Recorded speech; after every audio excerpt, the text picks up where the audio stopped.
95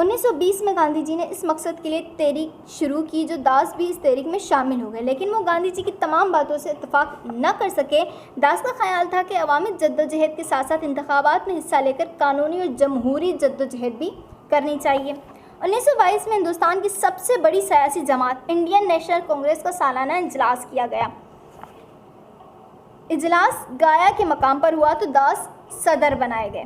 انہوں نے اپنے خطبہ صدارت میں ایک نئی جمہوریت کا تصور پیش کیا، جو مشہور امریکی مصنفہ میری پارکر فولڈ کی کتاب نئی ریاست سے لیا گیا تھا۔ داس نے بڑے واضح الفاظ میں اعلان کیا کہ ہندوستان کے مسلمان علیحدگی چاہتے ہیں اور ہندوستان کے مسلمانوں کو اپنی علیحدہ قومیت برقرار رکھنے کا مکمل حق ہے، اور مسلمانوں کے اس حق کی نفی کر کے ہندوستان ترقی نہیں کر سکتا۔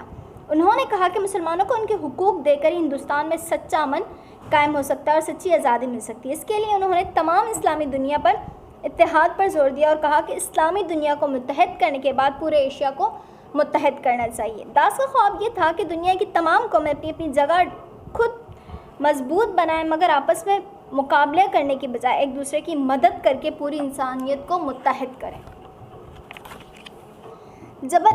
جب علامہ اقبال کی نظر سے داس کے یہ خیالات گزرے تو انہوں نے ایک خط میں کسی کو لکھا کہ داس نے اسی رہنمائی اور اسی روحانی اصول کو سیاسی رنگ میں پیش کیا جو خود علامہ اقبال نے اپنی فارسی کتاب اسرار و رموز میں پیش کیا تھا۔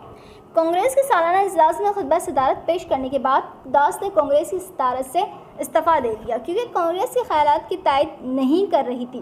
وہ کانگریس سے تو الگ نہیں ہوئے، لیکن اپنی علیحدہ سیاست اور سیاسی جماعت بنائی، جس کا نام بعد میں انہوں نے سوراج پارٹی رکھا۔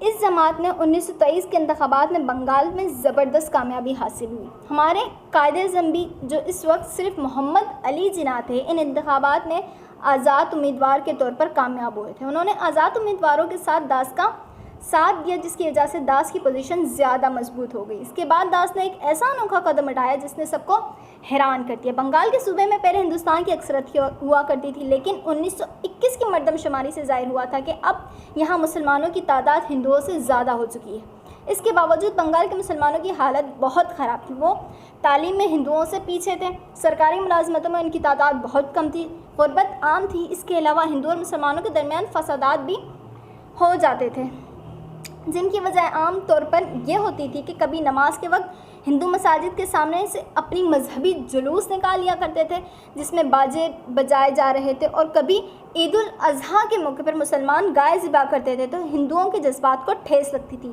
جن کے نزدیک گائے مقدس تھی۔ داس نے ان تمام مسائل سے نمٹنے کے لیے بنگال کے مسلمان رہنماؤں کے ساتھ معاہدہ کیا، جسے میثاق بنگال یعنی بنگال پیکٹ کا نام دیا گیا۔ اس میں مسلمانوں کے تمام جائز مطالبات تسلیم کر لیے گئے۔ طے پایا کہ ہندو نماز کے اوقات میں مساجد کے سامنے سے جلوس نہیں نکالیں گے، اسی طرح مسلمان گائے ذبح کرنے سے بھی گریز کریں گے، لیکن مذہبی موقع پر ذبح کر سکتے ہیں، بشرط یہ کہ جان بوجھ کر ہندوؤں کے سامنے ذبح نہ کریں۔ اس کے علاوہ تمام تعلیمی گاہوں اور سرکاری ملازمتوں میں مسلمانوں کو ان کی آبادی کے تناسب سے حصہ دیا جائے گا۔ جب تک تعلیم گاہوں اور ملازمتوں میں مسلمانوں کا حصہ ان کی آبادی کے تناسب کے مطابق نہ ہو جائے، اس وقت تک نئے داخلوں اور نئی ملازمتوں میں سے 60 یا 80% حصہ مسلمانوں کو ملے گا۔ انتہا پسند ہندوؤں کی طرف سے اس معاہدے کی زبردست مخالفت ہوئی۔ داس کے اپنے مذہب سے تعلق رکھنے والوں نے الزام لگایا کہ داس مسلمانوں کے ساتھ مل کر ہندوؤں کے خلاف ہو گئے ہیں۔ کانگریس نے بھی میثاق بنگال کی منظوری دینے سے انکار کر دیا۔ پھر بھی داس نے جون 1924 میں صوبائی کانگریس کا ایک خاص اجلاس بلوایا اور میثاق کو منظور کروا لیا۔ میثاق بنگال کی منظوری کے چند ماہ بعد ہی داس بیمار پڑ گئے۔ پھر اس بیماری میں 16 جون 1925 کو ان کا انتقال ہو گیا۔ ملک بھر میں سوگ منایا گیا۔ داس نے اپنی زندگی ہی میں اپنی محل نما کوٹھی قوم کے نام وقف کر دی تاکہ اسے عورتوں کی بہتری کے لیے استعمال کیا جا سکے۔ آج وہاں کولکتہ کا ایک بہت بڑا ہسپتال موجود ہے۔ میثاق بنگال پر عمل نہ ہو سکا۔ داس کی وفات کے بعد ہی کانگریس اور ہندوؤں کی مخالفت کی وجہ سے اسے ختم کر دیا گیا۔ البتہ داس کے جو شاگرد ہمیشہ داس کے خوابوں کی تکمیل میں سرگرم رہے، ان میں دو بے حد مشہور ہیں۔ ایک سبھاش چندر بوس تھے جنہوں نے بعد میں انگریزوں سے آزادی حاصل کرنے کے لیے آزاد ہندو فوج بنائی۔ دوسرے حسین شہید سروری، جنہوں نے آگے چل کر قائد اعظم کے ساتھ قیام پاکستان کی جدوجہد میں زبردست حصہ لیا اور بعد میں پاکستان کے وزیر اعظم بھی ہوئے۔ اس سبق کے مقاصد یہ تھے کہ تحریک پاکستان کے ایک غیر مسلم رہنما کے اہم کردار سے آپ واقف ہو سکیں، سوانح نگاری اور عام اردو نثر کے فرق کو واضح کر سکیں، دوسرے مذاہب کی اعلیٰ اخلاق کی حامی شخصیات کے بارے میں بھی معلومات آپ حاصل کر سکیں۔ Thank you so much.